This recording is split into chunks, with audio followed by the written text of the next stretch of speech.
Kain po tayo. Ulam tayo ng paksiw. Sarap.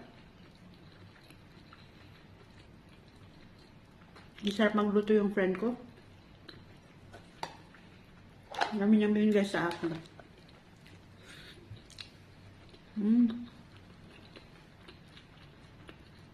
Hindi ako marunong magluto ng paksiw.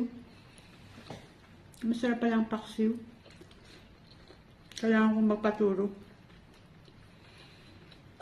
May hinalo siyang talong,